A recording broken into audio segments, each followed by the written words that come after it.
Olá, olá, querido amigo, querida amiga, qué bueno estar contigo una vez más para juntos reflexionar en la palabra del Señor. Estamos leyendo el libro de Isaías, ¿verdad? Y hoy es el capítulo 14. Antes de reflexionar en él, yo quisiera invitarte a orar. Querido Padre, bondadoso Dios, danos sabiduría, Señor, para comprender tu palabra y también para practicarla. Nosotros oramos en el nombre de Jesús. Amén. Muy bien, estamos en Isaías capítulo 14, un lindo capítulo de este libro que es espectacular.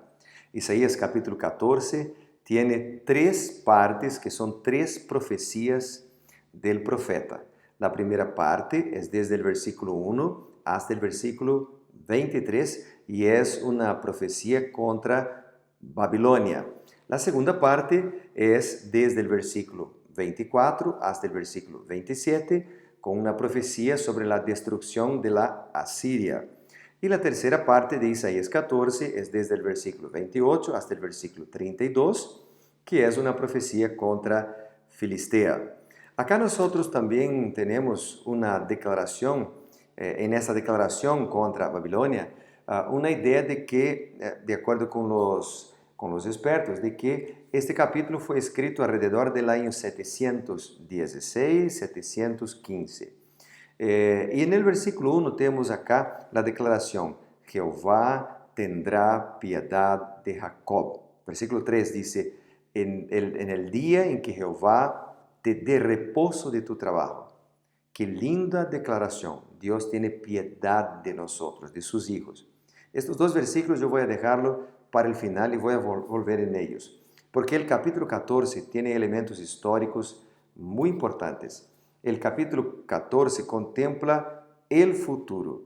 Más allá de los eventos históricos, el capítulo 14 mira las realidades metafísicas, mira al mundo espiritual y hace una comparación entre el rey de Babilonia con Satanás. Es interesante que tú vas a ver acá que el rey de Babilonia es un ejemplo, en teología dice un tipo de Satanás. Es decir, su vida, sus características que él tenía, su orgullo, su vanidad, su manera de ser, representaba la misma manera y la actitud, lo que pasó con Satanás. Entonces el autor agarra un ejemplo humano para hablar de una realidad espiritual. Eso es fuerte porque yo me acuerdo, por ejemplo, que nosotros a través de nuestros hechos, de nuestras palabras, de la manera como reaccionamos o como tratamos las personas, podemos representar a Cristo o podemos representar a Satanás. Por ejemplo, si perdonamos, si somos misericordiosos, si amamos a las personas, representamos a Cristo. Pero si tenemos rencor en nuestro corazón, si tenemos odio, si queremos tener venganza en contra de las personas, o orgulho, vanidad, representamos Satanás. Nabucodonosor, el rey de Babilonia, representaba o representó en el periodo en que fue pagano, representó a Satanás. Y por eso acá, desde el versículo 12 hasta el versículo 14, el autor del capítulo 14, Isaías, cambia de Nabucodonosor para Lúcifer, para Satanás. La Biblia dice, como caíste del cielo, lucero, hijo de la mañana, derribado fuiste a tierra, tú que debilitabas las naciones, tú que decías en tu corazón, subiré al cielo, en lo alto, junto a las estrellas de Dios, levantaré mi trono, y en el monte del testimonio me sentaré, en los extremos del norte, sobre las alturas de las nubes subiré y seré semejante al Altísimo. Bueno, acá yo tengo un comentario en esta Biblia que estoy usando, muy interesante que yo quisiera leer para vos. Dice lo siguiente, que acá tenemos una comparación, y la comparación entre un hijo y otro. Entonces, por ejemplo, uno es el rey legítimo, el otro el usurpador. Hablando entonces de Cristo y de Satanás. Ambos son hijos, uno como don de Dios, príncipe del reinado de paz, pero el otro, hijo de la mañana. Ya voy a explicar qué significa esto, que está ahí en el versículo 12. Uno es la estrella resplandeciente de la mañana, el otro el hijo de la mañana. Uno establece reino, otro transforma reinos florecientes en desolaciones. Aquel hijo sobre el cual reposa el Espíritu de Jehová trae buenas nuevas, pero el otro no trae buenas nuevas, sino que a sus presos nunca les abrió la cárcel. Ambos son vástago, uno para traer paz y felicidad y otro para traer ambición y destrucción. Entonces hay una comparación entre el uno y el otro. Y es interesante porque cuando tú miras acá a este capítulo, tú ves que el rey de la Babilonia histórica intentaría usurpar el control de los dioses, es decir, tener autoridad suprema sobre los asuntos de la tierra. Por eso él también es un símbolo de Satanás, ¿verdad? Como el rey de Babilonia espiritual, Satanás también aspiraba, tenía en su corazón el deseo de imponer, digamos, su voluntad en los asuntos del cielo. Es decir, él quería gobernar el universo de Dios. Aparece acá en el versículo 12 la palabra lucero. El nombre Lucifer proviene del latín, significa portador de luz. Este término, como se usa acá, fue conectado por primera vez conectado con Satanás por Tertuliano y también por Jerónimo y otros padres de la iglesia temprana. Y luego fue usado entonces con ese significado en la Edad Media.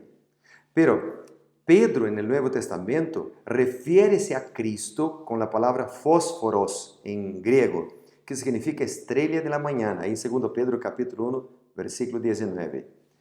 También puede significar portador de luz. El verdadero portador de luz es Cristo. Apocalipsis 22, 16 también dice que Cristo es la estrella de la mañana. Ahora, en este versículo, esta expresión aparece aplicada a Satanás. ¿Qué significa esto? Significa que Satanás tenía una posición elevada en el cielo, junto a Jesús, ¿verdad? Ahora, ninguno de estos términos es un nombre propio, pero son atributos que indican la alta posición que tenía Lucifer, de la cual él cayó. Esta descripción se aplica a Satanás antes de su caída, por supuesto, ¿no? En el cielo, el Satanás o Lucifer era el más poderoso ángel,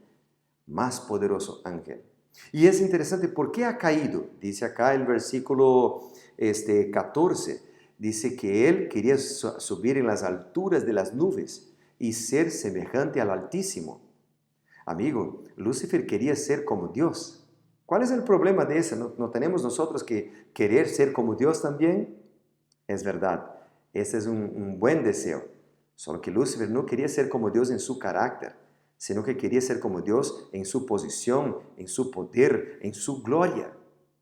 Querido amigo, Dios nos llama para ser como Él en su carácter, tener amor, misericordia, bondad, mansedumbre, dominio propio.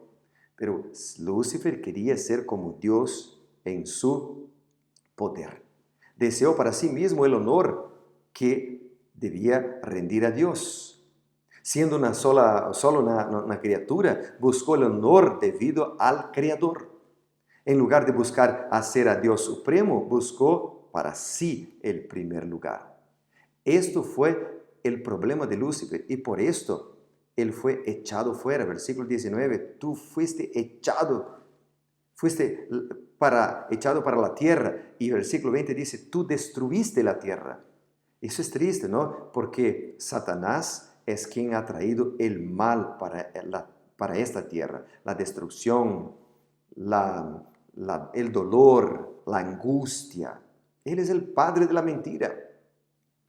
Bueno, el capítulo dice, tiene dos partes más, ¿verdad? La segunda parte del capítulo que mencioné, que refiere a Siria, es un mensaje contra este país, un pronunciamiento contra Siria, que estaba acostumbrada a seguir su propio camino, con el poder de sus ejércitos. Imaginó que podría imponer su voluntad al mundo. Sin embargo, en este capítulo, Dios le enseñaría que es Él quien controla la tierra. Ningún propósito contrario a la voluntad del Señor puede prevalecer. La última parte del capítulo, que es desde el versículo 28 hasta el 32, habla de una profecía contra la Filistia o Filistia. Aquí comienza otra profecía, ¿verdad? Contra Filistea. El profeta habla de un tiempo en que Filistea ya no existiría. La nación sería destruida. Como humo del norte, dice acá el capítulo, ¿no? Caerá un juicio sobre Filistea. Los invasores babilónicos se acercaron a Palestina desde el norte para traer juicio sobre la tierra. Es decir, Dios está en el control de todo. Dice acá el versículo 27, que es un versículo que me encanta en la Biblia. Jehová de los ejércitos lo ha determinado. ¿Quién lo impedirá?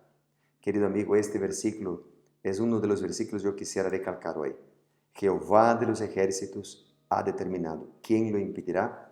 Si Dios ha dicho, si Dios está en el control de tu vida, no hay nada en este mundo, no hay ningún mal que te puede derrotar, no hay ninguna persona que te puede derrotar, porque Dios es más fuerte, Él es grande, Él es poderoso y Él nos puede dar la victoria.